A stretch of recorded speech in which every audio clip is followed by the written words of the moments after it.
Welcome to the second video. In this video, I'll quickly review the first video, tell you a few stories of how I got to here, the secret of the smart computer is revealed, how you can quickly master the smart computer and how easy it is to use the smart computer. You will also start to see why this smart computer is so important for you. In video 1, you were introduced to the smart computer. You heard all about the amazing things that it's able to do, how it's the key to a better, easier, and more abundant life. You already know everything, everyone has stuff. I made a claim the smart computer can eliminate all your stuff. In video 2, I will show you and prove to you that it is in fact true. First, since you don't know who I am, or where I've been, or what I've done, let me give you an abbreviated Cliff Notes version of what got me here. It covers a lot of decades. I'll tell you more and you will learn more about me as we go through this 4-part video. Kind of interesting. Actually, I promise the worst these videos will be is entertaining and interesting. At best, it will be the biggest life-changing thing that ever happened to you.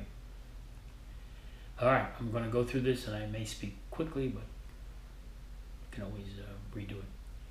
When I was 5, I knew I had a gift. I could feel it, but I didn't know what it was. Since I was only 5, I didn't think much of it, so I let it go and forgot about it. After high school, I volunteered for the draft. I thought it was the only chance I'd have to experience a combat zone. Yeah, it sounds stupid to me even now. I was an Army infantryman during the Tet Offensive part of the Vietnam War in the Central Highlands. It was an artillery battery at the top of a mountain. Their job was to stop or curtail the flow of supplies and military personnel coming south down the Ho Chi Minh Trail. The infantry took positions around the bottom and all the way around the middle of the mountain.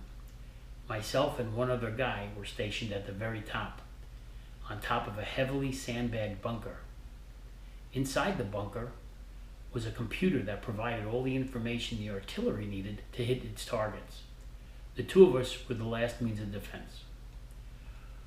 While we were on one mountain, we could see many of the 3rd North Vietnamese Army regulars who popped in and out of the small clearings on the mountains surrounding us. The artillery must have been very effective because we started getting attacked almost every night. Then we got overrun. They came up one side with force. I was on the opposite side at the top, guarding the computer. There were many casualties on both sides. If it wasn't for the deployment of Puff the Magic Dragon, it's a helicopter gunship, you would be hearing this. Puff the Magic Dragon was armed with 6 miniguns off the left side of the plane. Each gun could shoot 2,000 rounds per minute. There's a tracer round that glows red every 4th round. All we could see is 6 solid lines of red from the chopper to the ground. The sound of 12,000 rounds a minute is deafening, even from a distance. Combine that with the yelling and screaming of the NVA soldiers coming up and going back down the hill. Nothing short of hell. I got out of the Army, I started college. Turns out there's a national team of an Olympic sport practicing at my college. They let me practice with them. 2 years after that, I made the U.S. national team, traveled around the world through 3 Olympic campaigns. Got a t-shirt from the guys on the team who were all big, tall, natural athletes. I was none of that. T-shirt read, "The guy who went the furthest with the least." It wasn't meant to be demeaning or anything. Most people would be offended. But it was totally true, and it was a proud moment for me. I finished college at a time when there were few jobs in my field. I did get a job working for a couple of people who I didn't think highly of. It was I would be a director of a gymnastics school. Unknowingly, they showed me that any moron could own a business. And I knew I could be a better moron than them. So I started businesses I knew nothing about. I would start them, build them up, and sell them. Some failed. Others were very good. Investing in real estate before the market crash in the late 70s cost me about $2 million back then. I still have the 17 penny rolls that were left over. Suicide seemed the only way out. That night I thought about doing it, but I wondered what would happen to my wife, and my 2 kids, what the walls would look like if I did pull the trigger. My stomach was in knots. I was so tired. I pretended to pull the make-believe trigger and I fell back into my pillow. Guess what happened next? Yep, I woke up. Next to my beautiful wife, I was alive. The next thought that jumped out at me, I'll always remember, and I always do. And the thought was, every day from this moment on is free. I have nothing to lose. And I've treated every day that way ever since. I continued starting businesses, selling them, and starting new ones. I was making very, very good money. I retired earlier than most, even though I started later than most. Retirement wasn't as easy as I thought. Spending time checking the chlorine in the pool became my job. Very boring job. I've been working out in a gym since I retired from the national team. The gym had yoga classes. I got railroaded into going to one. Little background info. The years on the national team took a toll on my body. I shouldn't have even thought about going based on the constant pain I walked around with. Anyway, it was 1 hour class. For the first 55 minutes, I was in excruciating pain. The last 5 minutes, we were relaxing on our backs with the lights off. When the lights came on, I felt liquid running from my eyes, into my ears, and a small puddle on the back of my neck. I'd been crying. The instructor came over to me and said she'd never seen an energetic release before, like that. Energetic release? She told me I should go to her next Reiki class. Reiki? Little did I know it took decades to emerge, but that feeling I had when I was 5 was ready to come out. Looking back, the feeling was always ready. It had to wait for me to be ready. I went to the class and was introduced to Reiki, which is a method of energetic healing originating in Japan. I studied and practiced this well enough to become a Reiki master. During the Reiki journey, I knew there was something beyond this for me. I studied energy on a scientific level and spiritual influence. While I spent over a year on this, I condensed it to just one single syllogism. And you'll learn what a syllogism is if you don't know it. All things are energy. All energy is connected. Thoughts are energy. Therefore, all thoughts are connected. There's more, but I want to keep this simple. I infused these thoughts on a spiritual level and infused that on a cellular level. I mixed the energetic methods of healing with my scientific knowledge of cells. I learned how all energy has a positive or negative charge, positive and negative. Where one exists, the other must exist. You can't have one without the other. All my life, I challenged everything. Ask my teachers and the vice principal in charge of after-school detention. So I asked myself, if one's positive and one's negative, wouldn't there need to be a space that delineates them? That space couldn't be positive or negative. It had to be neutral. I thought how strange it was that we have to name everything, even the absence of something. There's the anus, the name where nothing is. Close to that is the obturator foramen, also a name for nothing. It's where two bones, the ilium and the ischium, connect to form the hip joint, opening where the femur inserts. Neutral is another word for nothing, yet it is something. It's something that's neither positive nor negative. I really fell in love with these concepts and the names of nothing. Somehow the concept of positive, negative, and neutral assimilated with the energetic healing I learned. I thought there's good and bad energy, but I've never heard much about neutral energy. Positive energy is good, negative energy is bad, and it's needed for polarity balance. Cue the light bulb that goes off. If I could eliminate bad energy, the energy that produces and morphs into bad stuff, that would be good. Turns out I could. And the more I did, the more powerful I became. I became my own supercomputer. Any issue that showed up, I was able to isolate and eliminate. I got healthier, and the physical and emotional issues I carried from as far back as I could remember began to go away. The more stuff you eliminate, the easier your life gets. Think tension. Once you're aware of tension in your body, you simply eliminate it. Remember what it feels like to have no tension in your body? I could go on and on. I did say at the end of this video, you will actually know whether you can be your own supercomputer. I hate waiting for promised stuff. Probably you do too. So let's find out if you can be your own supercomputer. You ready? The secret is to be like a bumblebee right now. You know, a bumblebee has small wings and a huge body. Aerodynamically speaking, it shouldn't fly. The bumblebee doesn't know that, so it simply flies. Be the bumblebee. It's best if you stand up. This will only take a few minutes. We'll do 2 exercises to see if you can be your own supercomputer. Here's the first. Stand up straight, nice and relaxed posture. Your hands should be relaxed and at your sides. Take 2 deep breaths. Like that. Remember to breathe while we do this. Use shallow breathers, pay close attention, and keep breathing. Now I want you to focus your attention on the tip of your right index finger. You can leave your eyes open or close them for better focus. Focus your attention on your right index fingertip. Did you get it? If not, look down at that finger, tap it. Now focus on it again. Got it? Good. Now focus your attention to the tip of your left index finger. Got it? Good. Now focus your attention on a spot directly in between those 2 points. Don't spend any time thinking about it. Just there, right. Got it? Excellent. Well, you just focused on one spot in your body, moved your attention to a different spot on your body, and then moved it to a spot outside your body. Based on everything I said until now, you can be your own supercomputer. If you didn't get it, relax. Think about the tip of your right index finger. Now think about the tip of your left index finger. Now think about where the spot is between those 2 fingers.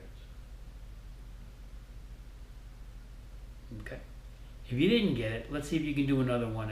Everyone join in. Okay. Everyone. Focus your attention to your sternum. That's your sternum, the breastbone, the bone in the front of your chest that holds all your ribs. Feel how it feels. Just think of it, and you'll know, like you know where it is. Feel how it feels. Tap it with your fingers if you need to. Notice where it is in your body. Get a feeling for it. Got it? Excellent. Now, put your attention to one shoulder, left or right, doesn't matter. Feel that shoulder.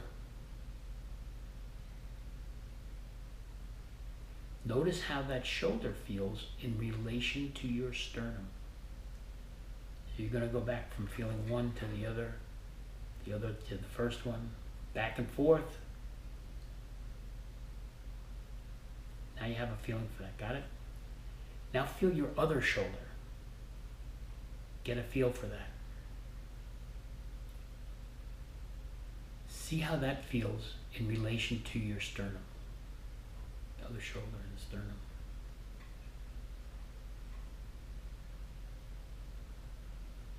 Got it? Which shoulder feels less like your sternum? Here's a key. This one's going to feel heavier this way. This one will feel lighter, usually. The secret to that is we can make them both even. If you answered that question, whatever you answered by choosing that, you answered correctly. What you did is called proprioception. And if you got this one right, guess what? You are your own supercomputer. What you just did was proprioceptively feel energy and its relationship with a different part of your body. Based on your ability to do this, you will be able to heal things within your body. Remember I said I would prove it to you? Now you know I was right. There's more to this, but it doesn't get any harder for you than these 2 exercises. If you want, save this video, go over it again till you get it. It's really not that hard. Just to put pressure on 99%, 99.5% know how to do this. As your own supercomputer, once you learn the techniques to use, there are actually no limits to what you can do. You will go from dis-ease to ease. Practicing the techniques will eliminate things you don't need or want. You will have full control over your health. Do you fear anything? Think of the thing that bothers you the most. Gone in seconds once you learn the technique. What do you think is holding you back? Gone. Think about what I just said. Think about how quickly any and all of those things go away. And you can do it anywhere at any time. But you can see why anyone who knows how to do this is miles in front of anyone else. It is life-changing. There's more to it than we just did. But the whole concept is life-saving. Think how many things that bother you. Think of all the things that are stressful. Think of all your physical issues. Think of all your emotional issues. They might be small. You may not have done anything and you may not care, but they'll come back. Or they're there. You gotta get rid of them. Think of how you would feel if all of those issues that you just thought of before were gone. Think of how that would actually feel. Now, think of how much your life will change when you can easily eliminate them and any other issue for good. I've been working with people one-on-one for years, probably well over 1,000 people. Each person had their own special issue. I've had 100% success rate eliminating these issues. I've taught hundreds of people the basic principles of what I do. The success rate is 99.5. There were a couple of people who didn't pay attention during a group teaching. They were busy texting. Bring a horse to water. If you can't invest the time to do this, this is not for you. Please remember these numbers. Guaranteed numbers. Please fully understand how near perfection their combination is. This is not a bold claim. This is a fact. About 4 years ago, I first introduced this to about a dozen people. It seemed magical. No one, including me, knew what to expect. Most seemed curious, some skeptical, others sat cross-legged and arms folded across their chest. With a reasonable explanation of what they were going to do, I went through the 2 quick exercises. Only I knew where they were being led. The seemingly innocuous exercises were actually precursors to what I was really going to do. Of course, the initial instructions were for them to stand with their hands at their sides. They did the first 2 exercises. Everybody got them. They were ready to fire up their smart computer. I picked an issue, physical issue, stress. I stood in front of them about 8 feet away. I explained what they were going to do. Then I walked them through the rest of the exercises. Each person felt firsthand some stress relief. Well, some is not a final solution with me. We repeated the process until everyone felt no stress, 0. No one could see a sleight of hand. No one could figure out how it was done. They had no idea how. They had no idea exactly what happened. The truth is, no one needed to know any of this, except it worked. They knew something happened to them. Some remained suspicious because this was something they'd never, ever experienced before. I don't think any of them ever had 0 stress. Their experiences went from wow to OMG. Others who were less vocal just remained where they were, witnessing how I blew their minds with a few words and a wave of my hand. Most folks would have already gotten their money's worth, but there was something special going on. We began going through the entire course. They learned what to do on the physical level and the emotional level. When we got to the quantum level, things got very interesting. There was a woman there. When she came in, I thought she was crying. I gave her a box of tissues and she kind of went through them. First thing you learn on the quantum level is sinus cavities. Sinus cavities. We went through the exercises to clear the sinuses. Then we did ears. There was an older man there, and he held his hand behind his right ear, actually, so he could hear better. He said he was almost deaf in that ear, so I walked over and stood close to him while I guided the class through the exercise. When we were done, I walked back to my chair, sat down, and whispered to the man, "Can you hear me now?" He yelled back at me, "I heard that!" The only thing that could top that was the long inhale from the crying lady. Turns out she wasn't crying. She's had severe sinusitis. Hasn't had a full inhale through her nose for decades. These are some of the amazing stories I've witnessed, almost on a daily basis. The universe seems to put people in front of me, or me in front of people who need me. Early on, when I started doing one-on-ones, I was called by a good friend of mine from the national team. He told me his wife had lymphoma, a form of cancer. It was end stage. It started in her stomach, went up her side, past her throat, up her face, and was about to enter her brain and kill her. I spent a little over 5 hours over about 5 weeks being her supercomputer. The doctors watched it back down and go into complete remission. To me, the humbling thing was that they were both Lakota Indians. Indians are all about energy, and they asked a white guy to help. The amazing thing is they were in South Dakota, and I was in South Florida. Really, think about that. What I do and what I teach is very powerful. I made it easy enough for anyone to learn, and it works. In video 3, I go into the process a bit more and describe the things you'll be able to do for the rest of your life. You'll also learn why this is, in fact, very important for you and those around you. I want to tell you about results. Consistent, guaranteed results.